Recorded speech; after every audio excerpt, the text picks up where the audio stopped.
for peace in the region, and we're preparing for safety in our city.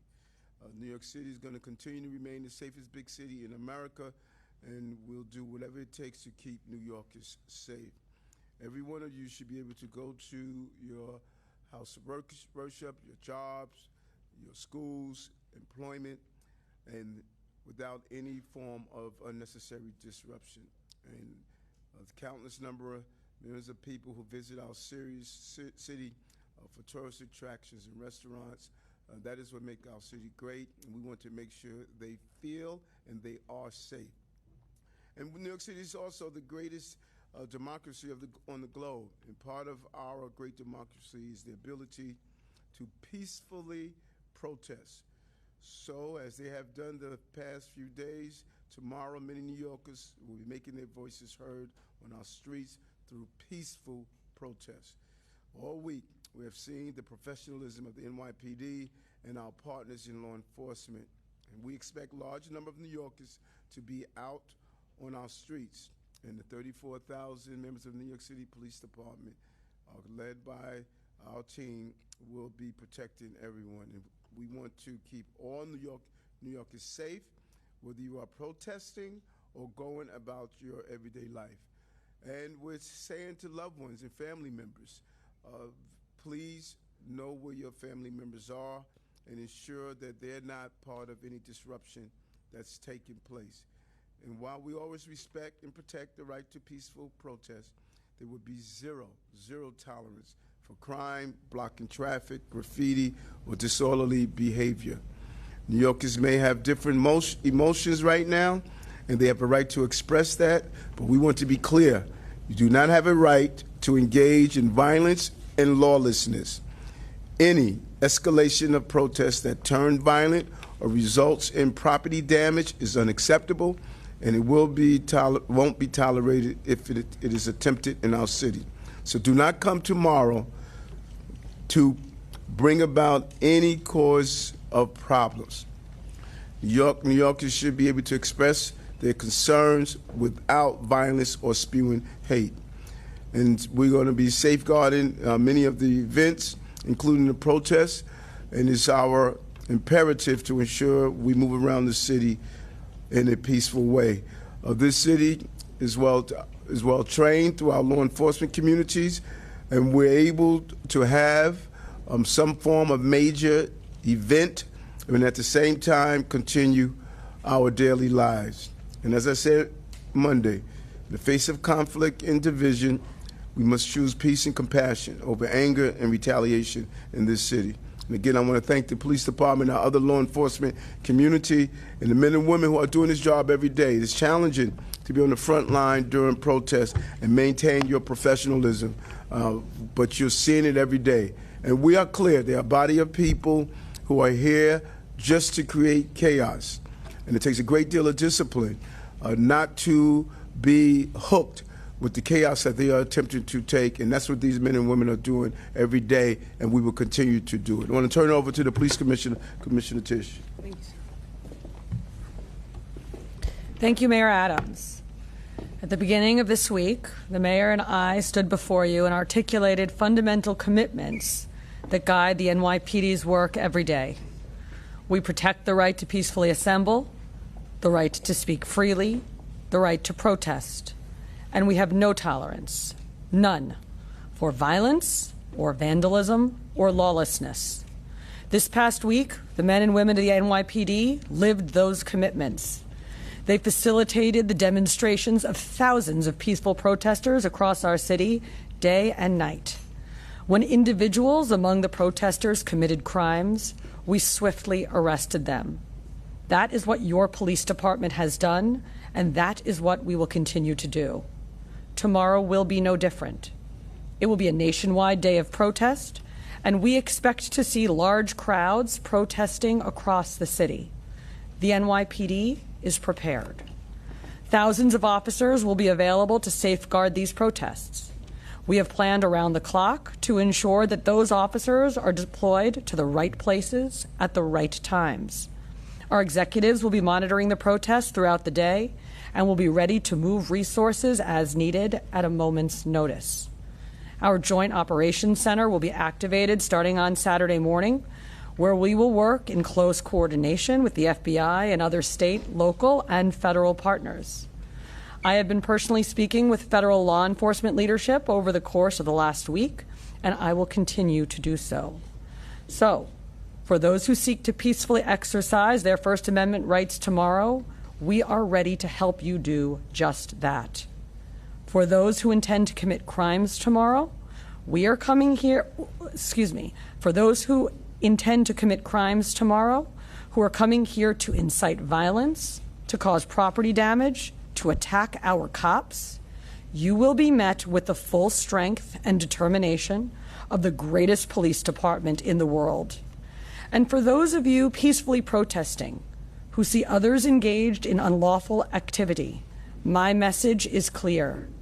Do not join them. Do not turn your exercise of cherished First Amendment rights into criminal conduct, because my orders are clear. If individuals at the protest tomorrow are committing crimes, they will be arrested, and those orders are going to be followed. I want to reassure New Yorkers that even as we devote tremendous resources to the protests tomorrow, we remain focused on what is happening in every precinct. Normal department operations will not be impacted. Our summer violence reduction zone officers will stay on post. Our local level patrol and investigations will not be interrupted. We are also closely tracking what is happening overseas. In light of Israel's attack on Iran last night, we are deploying additional resources to a wide range of religious, cultural, and diplomatic institutions across the city. As always, these deployments are highly coordinated, they are dynamic and adaptable. Due to the confluence of events in the city, across the country, and around the world, we are in a heightened threat environment, and the NYPD is responding accordingly. Our intelligence team, working shoulder to shoulder with our federal partners, has tremendous experience contending with threats from the Iranian government and its proxies, and is bringing that expertise to bear to ensure the safety and the security of our city. I want to express my gratitude to every officer who has worked throughout the week and will continue to work this weekend. I want the people of New York City to know that the men and women of the NYPD who provide safety and security at these protests have withstood verbal attacks and, in some instances, physical attacks.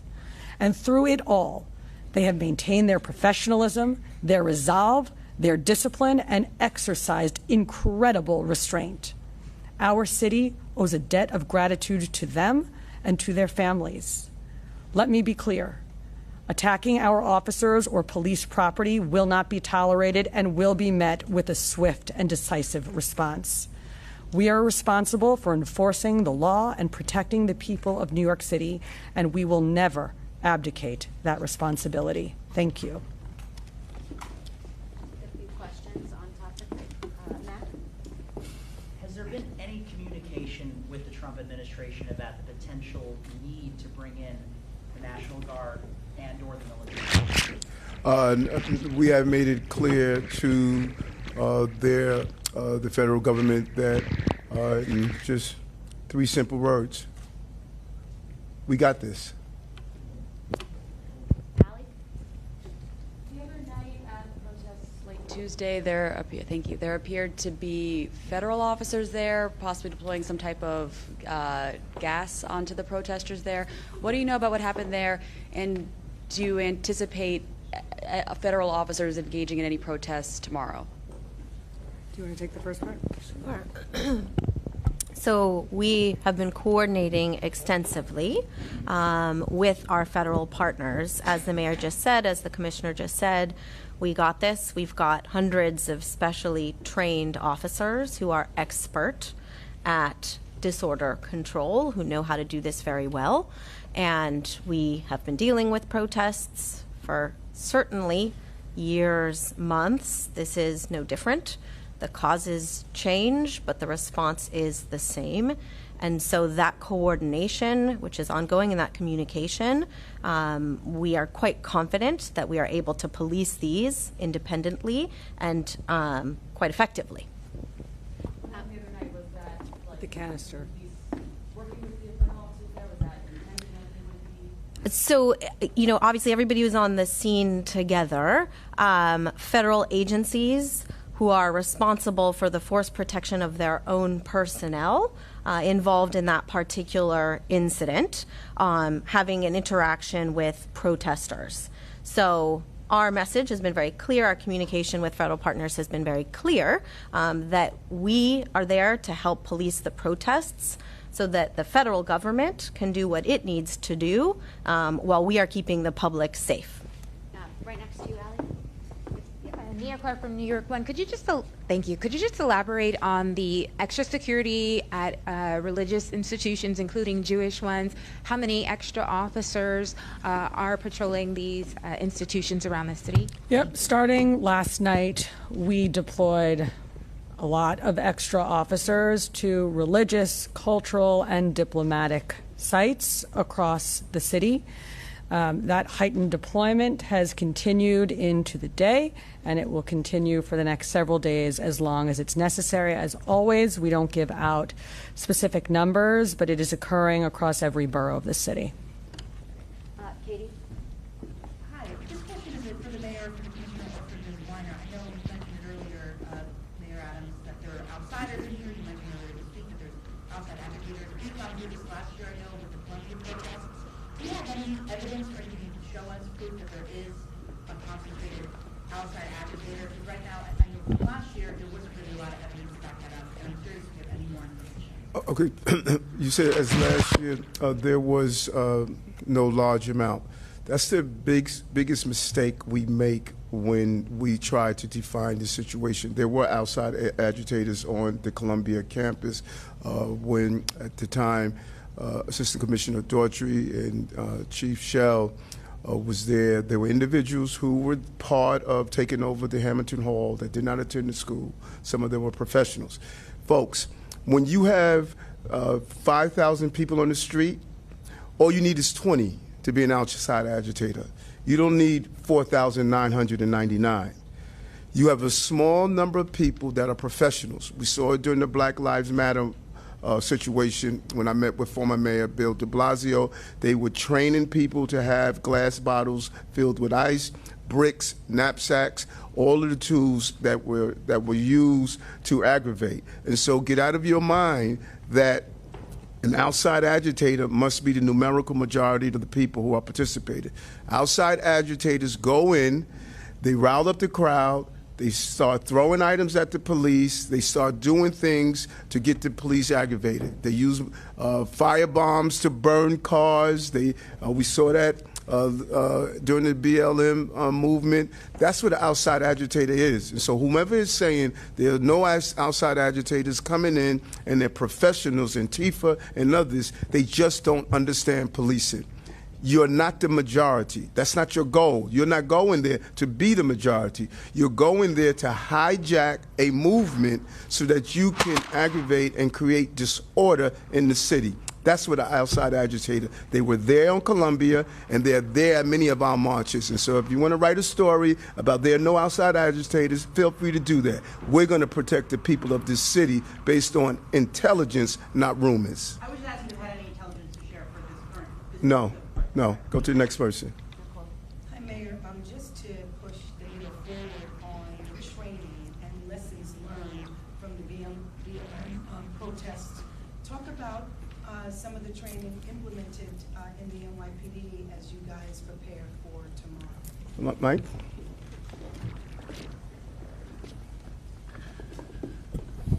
Hi, I'm Michael Gerber. I'm the Deputy Commissioner of Legal Matters. And, following the Floyd protests, DOI did a detailed report focusing on policies and procedures, made a number of recommendations. We adopted those recommendations. So there are lots of pieces to that, but I think most critically was the adoption of department policy in the patrol guide, specifically about the policing of First Amendment activities, outlining responsibilities, outlining how we go about maximizing the exercise of First Amendment rights while also maintaining public safety, enforcing the law. And then we train widely across the department on that, from people who are starting out as police officers to our executives. They all receive training on that new policy. Rocco? Along the lines of the same topic, the woman now has a First Amendment protest supervisor. What has that supervisor brought to the table? What is new now in how the police handles things? And why was the first supervisor, Chief Haywood, replaced after such a short time? So there are a number of different pieces to that. So in the protest settlement, we are coming to the tail end of Phase 1. We have not yet started Phase 2. And in Phase 1, we have developed a variety of new policies and procedures and training that speak specifically to the terms of the protest settlement. The FAA executive, the First Amendment Activities executive, as per the settlement, is an executive in the Chief of Department's office from the operational side. And that person has a variety of responsibilities under the protest settlement. Now, that person is not a lawyer. That person is not giving legal advice. That person is not the incident commander. But that person, among other things, is responsible, and really this is going to kick in Phase 2, so we're not there yet. But in Phase 2, that person will be responsible for, first of all, a variety of administrative tasks and record keeping in terms of protests. And then connected to that, as part of DOI's oversight role, when they are reviewing particular protests, so that FAA executive will be responsible for making sure they have the records they need, but then also for interacting with them, for explaining to them what happened, getting feedback from them, and helping really lead the department in its interactions with DOI in its oversight function. As far as the change at the top, the chief, a few months ago, that is a new chief. We, as always, do not comment on individual personnel moves. Time for one more. Sorry, Mark. Just a couple of questions. I was wondering if you could talk a little bit about the deployment of officers in light of sending extra teams to religious institutions and the protest happening at the same time. How are those decisions going to be made? And obviously, you've mentioned the 34,000 officers that are going to be out there, but could you talk a little bit about rotating them, and moving them, and deploying them while all these things are happening? And the other question I had was, what's the search been like online in places like Telegram or in the dark web to sort of find out what some of these agitators who have been known to the department, either in the Columbia protests or in other things, like what's being done to keep an eye on them or to sort of get ahead of what they might be doing or planning for these demonstrations? Let me start with the first part. In terms of how we move our resources around, as I mentioned, we are activating our Joint Operations Center tomorrow morning.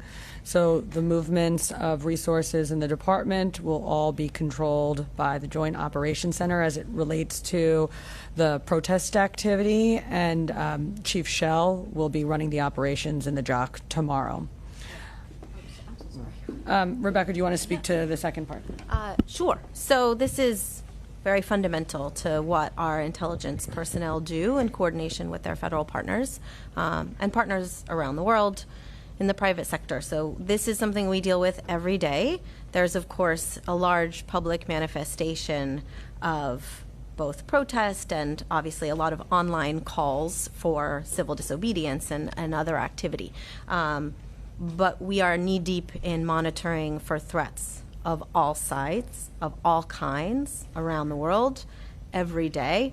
We are, unfortunately, have become quite accustomed to dealing with a bubbling up of conflict overseas and potential ramifications here in the city at the same time, as we have a very different scenario playing out across the country, namely these protests, that some of which have involved acts of civil disobedience and even violence. So this is what we do every day.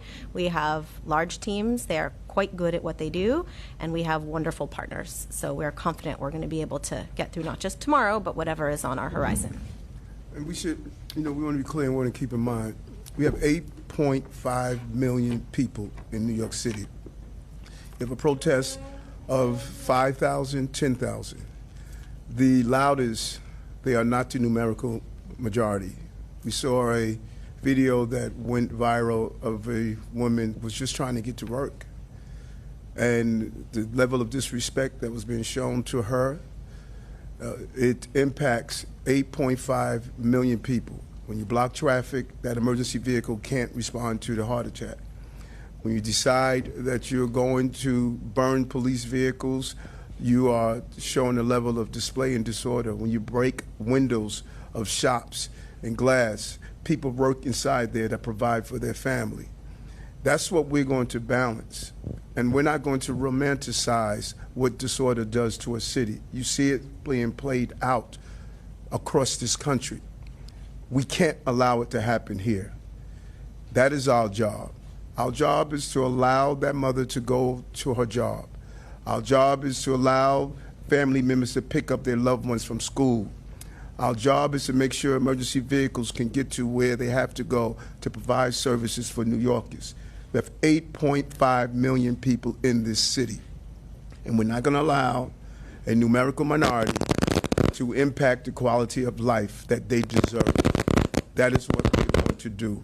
We do it well. No one does it better than us, and we're going to do it tomorrow on the 14th.